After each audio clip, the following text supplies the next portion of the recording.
Our story continues. Clad in floor-length robes of white, their heads lifted high, the 6 golden-skinned young women sang his praises as he lounged on the down couch of his private chambers. Although none were related or even physically looked like one another, there was that in their fanatical expressions that somehow made them all still seem identical.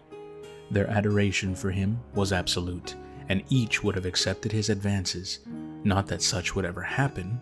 The fact that they were beautiful meant nothing to him, save that they were like the vast murals that littered the walls and ceilings or the intricate artifacts standing atop of the crested marble stands. They were part of an overall design, one to help him relive, in some moment, albeit a small one, of the wondrous past that he had willingly left far behind. The prophet's luminous silver-blue eyes gazed up at the masterfully painted images of the ethereal winged figures fluttering throughout the sky. The artisan had been excellent by most standards, but he could never have understood the true depths of what his patron desired. Still, the results of his labor let the prophet imagine a little of what had been, of what he had forsaken. He barely looked old enough to be called a man, though his looks were most definitely deceiving. His ivory skin was unmarred by even the least stubble, and his golden locks flowed well past his shoulders. The prophet was lithe and very fit, although not overly muscular like the Inquisitor guard standing at attention outside his sanctum doors. He was, by the opinion of all who had seen him, simply perfect. He wore the look of innocent contemplation, yet he was anything but serene. The impossible had come to pass, and he would not stand for it. He was too close to achieving his desires, too close to recreating the paradise he had lost. 4 senior clerics, old enough to be his father or grandfather, were kneeling near him with their heads down in prayer. The prophet suddenly found the many voices annoying to his ears. He raised one hand, and the singing ceased. The praying stopped a moment later, and the clerics became aware of the shift in mood. "I must compose myself before the next sermon," the prophet declared, his own voice flowing like the music of a lyre. The singers, clerics, and others filed out dutifully from the chamber. The prophet waited a moment, then reached out with his thoughts to make certain that his sanctum was sealed off from any who might wish to enter or attempt to hear within. Satisfied, he stared again at the fantastic images above, especially those of the magnificent flyers. A slight frown escaped him as he studied the details. Their wings were feathered like birds, the closest a mortal mind could come to the truth, and yet so very far from it. The countenance was akin to his own, youthful and unmarred, but somehow, at the same time, ancient and knowing. He credited the artist for that touch, it perhaps being the most accurate portrayal, even if also wrong in so many ways. It had been years, nay centuries, since he had revealed the truth even to himself. Part of the reason had to do with his ongoing attempt to forget the past, to go on only forging a future that would be rid of any taint, any imperfection. But a greater part of it had to do with her and her terrible betrayal. He had never wanted to be reminded of what had been or what might have been. It had taken him several lifetimes just to thrust her to the back of his thoughts, then twice as many to bury her deep in his memories, to prevent and pretend on occasion that she had never even existed. Yet, now it seemed that all his efforts had been for naught. So be it. He would unleash his righteous fury, and she and the others would learn what it was to dare plot against him. They would be reminded of just who and what he was, just before they were annihilated. The prophet raised his hands, and both he and the chamber were enveloped in light. The paintings, the murals, everything on the walls faded away as if dew caught by the hot morning sun. Vanishing in their wake was literally all else. The intricate vases and the grand marble stands beneath them, the long tapering rugs and fresh flowers draping every wall, everything vanished, and only the prophet remained. With but another thought, he next reshaped the chamber itself. Every inch of the room took on a gleaming, mirror-like finish. The prophet stood reflected 100,000 times over, his glory undiminished, no matter how great the distance of the image was from the original. Still, it was not the true him. Unfamiliar emotions filled the prophet. desire. The desire to gaze upon his long relinquished form. The light that he had summoned earlier now focused upon him. It grew so bright that any normal man would have been blinded immediately, no matter how well he covered his eyes. The light continued to strengthen until it became a searing white flame. The flames did not hurt the prophet, for they were a part of him as he was a part of them. He bathed in the white fire, letting it melt away his false image of a youthful man that he had worn for far too long, and in its place there stood, revealing a towering, hooded figure with wings of white flame. A figure who had no face as mortals understood it, but rather a wonderful radiance beneath long flashes of silver light that in their shaping somewhat resembled a magnificent mane of hair shadowed by the hood. The other flames receded, allowing him to fully view his glorious image overs and overs.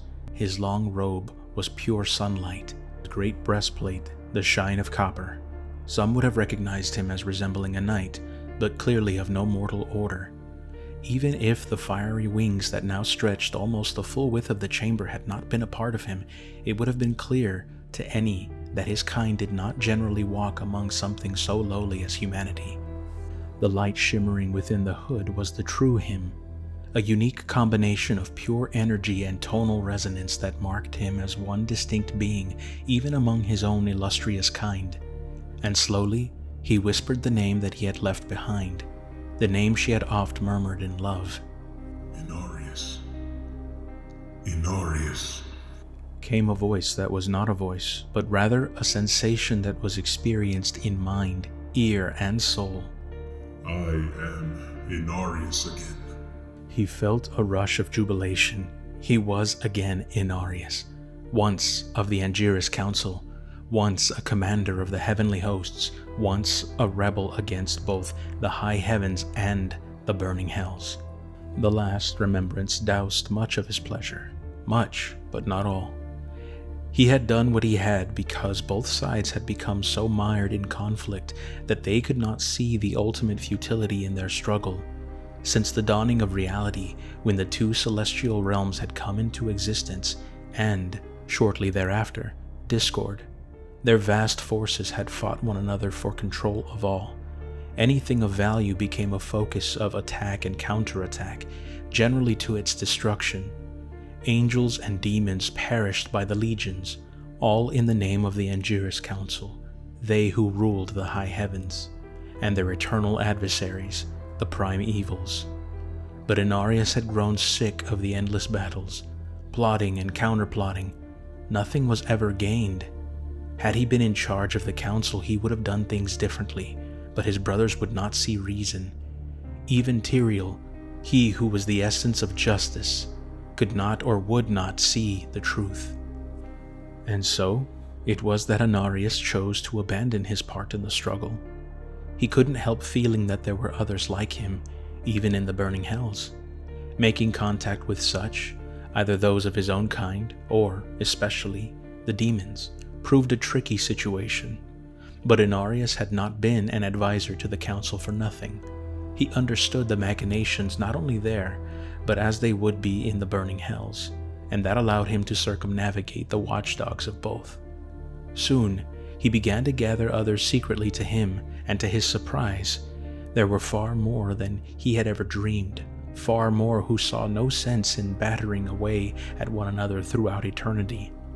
Even more astonishing, there had been among the demons one who thought like Inarius long before the angel himself had dared to do so.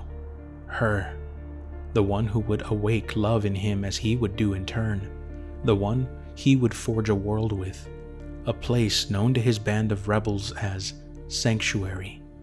The one who would turn his dream of paradise into a nightmare of blood. Inarius gazed at the mirrored images and saw her by his side again. She would not be wearing the form he recalled, not now. If she had truly found her way back, it would have been in a masked shape, female likely, but possibly male. She was cunning, beguiling, and a threat to all that was by right his. You shall not take from me, Sanctuary. I will not let you again destroy my dream.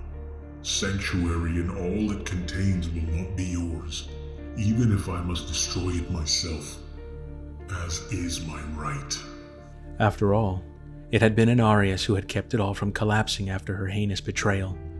It had been he who countered the plots of the Prime Evils and Lucian when they had discovered the realm, and he who continued to keep the Angiris Council ignorant of all. The fate of this world and all the brief lives on it were his, no one else's. He dismissed the image of her with what in humans would have been called bitterness, but what in Inarius was certainly no such base emotion. He was above all that, of course. He only reacted as events demanded, no more. In fact, Inarius had already set into motion steps against her return. She kept herself veiled well, but not well enough. She could not hide from him. He knew her even as her brother did not. Inarius had already calculated where she had to be located. That turned out to be no difficult matter, not given her obvious plan, a continuation of her ancient obsession.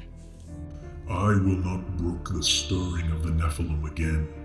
Recalling what had happened last time. Such an abomination will not see fruition again. He suddenly swelled in size, his wings now filling the entire chamber, and the cathedral shook with his anger, though his followers would blame that on a mere tremor. You should not have dared return, not dared to influence that which should have been left buried so deep. Inarius stared at his reflections. Humanity did have one advantage, and he chose to use it again. With a thought, the angel altered his appearance, recreating beneath the hood glimpses of a face akin to that of the gold-tressed prophet. The eyes were still pure energy, but the rest had some semblance of mortal life. More importantly, Inarius now had a mouth, and on that mouth he set an angry edge, a scowl. It better allowed him to display for his own satisfaction his fury. You should not have dared return. Savoring the harsh movements of the mouth that accented his words better. And you should not have dared cross me again, Lilith. They brought him flowers, food, and goods. Many of the gifts were simply discovered at the gates surrounding the estate of Master Ethan, left there by anonymous folk who heard the tale from others. Bartha has had its share of preachers and clerics talking of healing the body and soul, their host told Odyssean. Yet, none of them were ever able to back up their words with anything but emptiness. I only did what I wished that I could have done for my sister. The son of Diomedes explained helplessly, not for the first time. The tale of the boy's healing had spread like wildfire throughout the town. According to Ethan, she had gone from place to place showing off what he had done and singing praises of him to the heavens. I know the woman. Bartha is her name. That child is her treasure, her only love. Her father died just before he was born. Fall from a horse. She always feared for the lad, though I know she never let him see that. Tries to teach him how to be strong, he said, while smiling sadly. They have to stop believing all these things, Odyssean interrupted, staring out of the window overlooking the gates. Even as he watched, another figure dropped a basket containing loaves of bread and a flask of wine. Even the guards were in awe of him. My people are a generous, appreciative lot. They seek to honor you for your good deed, nothing more. It would be best if we left before this gets any more out of hand, Odyssean, remarked Lilia. We must be on our way to the city. The party had originally agreed to only stay overnight at Ethan's estate. However, that single night had turned into 2, then 3. Ethan made no attempt to ask them to depart, and Odyssean found that he had missed such simple comforts, clean beds, and a proper meal. He liked Partha, liked the people, especially the kindly merchant. He was only embarrassed by the excess generosity, something he felt he did not deserve. I can't, Odyssean finally said to her. Not yet. Without warning, he started for the door. Achilleos was the first to ask, Where are you going? Out, to do what I must. Wait here. Odyssean gave them no chance to argue. He especially worried what Lilia would say if he hesitated. The plan was still to head on to Kajan. Just not yet. He was all but headed toward the doors, but a slim figure caught up with him, Cedric. Eyes wide, he stepped up to Odyssean and began keeping pace. Are you finally going out? Are you? Will you do anything like last time? I'm going out, but alone. Stay here, Ced. Stay for your safety. Safety? Safety from what? Instead of answering, he picked up the pace. He crossed the threshold just ahead of the boy. However, when Ethan's son attempted to follow, it was to have the doors shut right in front of him, despite no one touching it. Outside, Odyssean breathed a short sigh of relief. He had hoped that the door would do as he wished, but actually having it happen still astounded him. No one would be able to open it again until Odyssean was well into the town square. By then, it would be too late to stop him. Unfortunately, even before Odyssean stepped beyond the gates, people had already begun to gather in his vicinity. It was as if they had been waiting for him to finally come out. None of the faces he saw gave any indication of malice or fear, though he saw something far different: reverence. It was not the emotion he wanted of them. He had experienced it to a point with Cerinthia and still felt uncomfortable. He was a simple man. He came to offer them something to put them on the level with himself and to free them of the control of the nobles and the mages, and most of all, the temple and the cathedral. He had no desire to be worshipped, but first, he would have to show them that what he had done was not so much a miracle, not if they could just learn to do it themselves. By the time he neared the town square, there followed in his wake a substantial throng. Perhaps he had overreacted in keeping his friends from coming with him, but it was still possible that there would be one person around who might choose to see him as a thing of evil, a monster, as his own village had declared him. The center of Partha consisted of an open, stone-paved area where in the morning merchants and farmers with wagons sold various wares, especially food and meat. They ringed wide, round a fountain in the middle which stood a statue of a scholarly figure with a long beard and bearing twin scrolls under his arms. Master Ethan called him Protheus, one of the founders of Partha and a man who had preached kindness and understanding.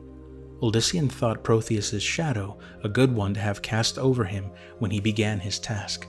The market had still been active, but a hush spread throughout the townsfolk the moment he stopped. He suddenly felt nervous. His mouth went dry and he was tempted to thrust his head into the fountain, not only to try and quench his thirst, but to hide from the very audience he had sought out.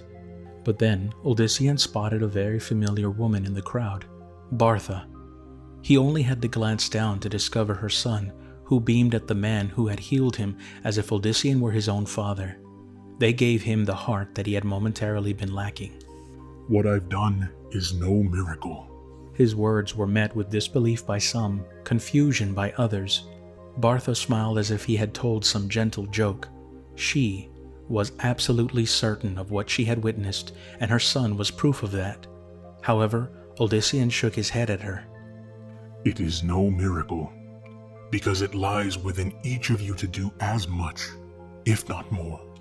Now a murmur arose among the people, many of them clearly not believing this suggestion any more than the last. Hear me! The son of Diomedes shouted at the top of his voice. Hear me! Only a short while back, I was no different from the rest of you. I toiled in my farm concerned only with my day's work. I thought of little else. The vicious bickering of the mage clans was not for me, save that I hoped it would not spill over into my village. Nor was I concerned with the empty words of missionaries from the temple and the cathedral, knowing how they had done nothing for my family, who first suffered long from the plague, then withered slowly into death. Here, he received sympathetic glances and nods of understanding from the crowd. Odyssean spied at least a handful of people who wore the pockmarked faces of plague survivors. Shaking his head again, I said that what I did was no miracle, but for me there did come a miracle one day. An awakening of something within me. A force, a power, call it what you like. Things began to happen around me. Some feared them, some did not. That was as far as he would go into the story of what happened in Sarum. If they discovered the truth later on, so be it. By then, either Odyssean would have convinced them or proven himself a madman after all. I was able to do things, help others. He gestured to the boy, whose name he realized he still did not know, urging the child to come to him. Bartha patted her son on the back, sending him off to Odyssean. The child ran up and hugged the tall figure tight. I was able to help him, and what I did, you can do too. Perhaps not immediately, but you will. The boy held up his arm and smiled, but many shook their heads or frowned. It was one thing for them to believe that he could perform miracles, but they could still not conceive of such abilities in themselves. With a sigh, Odyssean considered. Perhaps he moved too swiftly, even for the understanding of the people of Partha. Perhaps he had to just show them. Bartha, come up here too, please. Beaming, she rushed up. Yes, Holy One? Her use of such a title caused him to wince. He did not wish to be put in the same category as Malik and his ilk. I am just Odyssean, Bartha, a farmer by birth, like many you know. Her expression immediately told him that his words passed unnoticed. With a sigh, he continued. Just call me Odyssean, please. She nodded, which was all he could hope for. Stand beside me.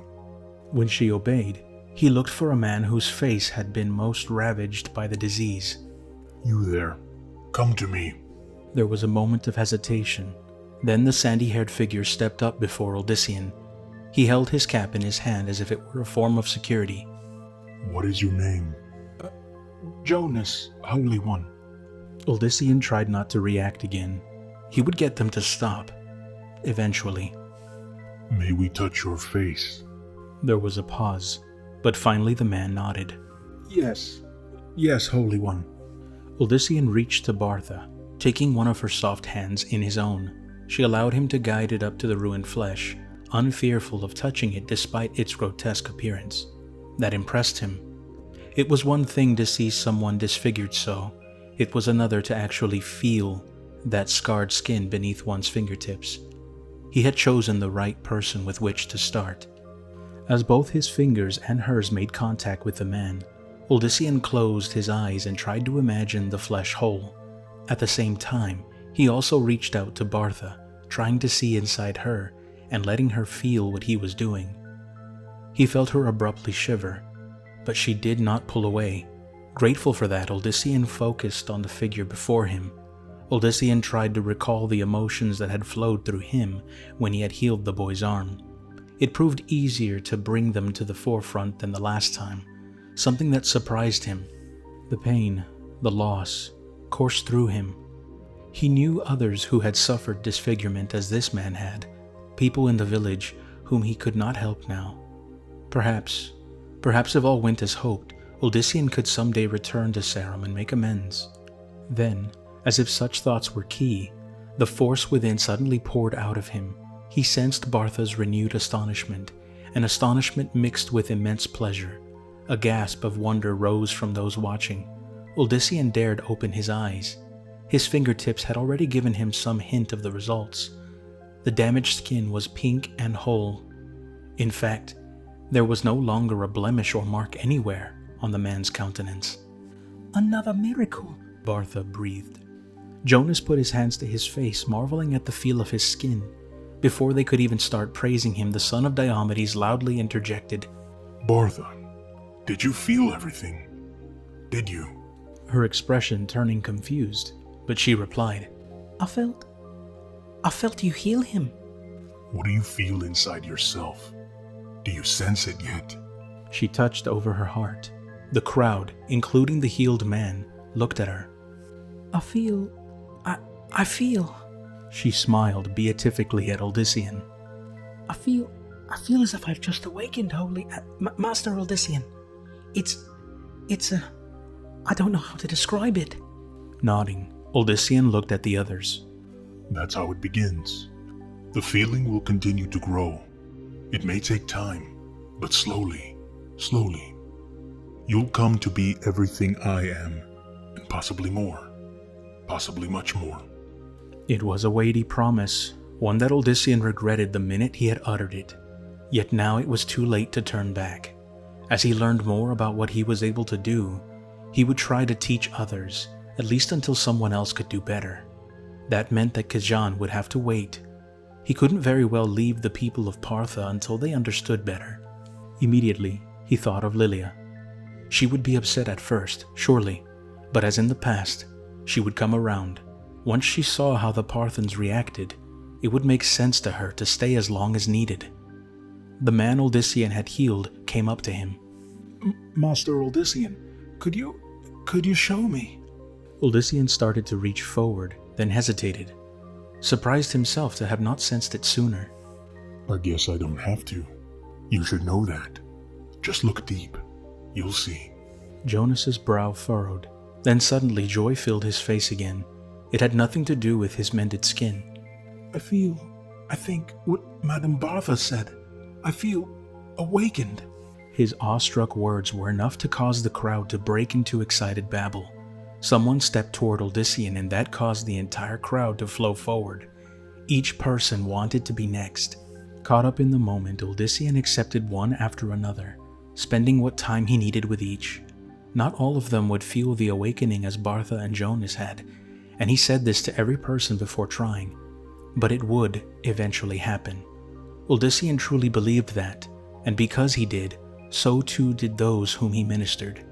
As each new supplicant stepped up, he also grew more and more confident with his decision. Partha was indeed the perfect place to start, the perfect place to prove himself. If he was able to do this well here, it staggered him to think how matters would fare in the city.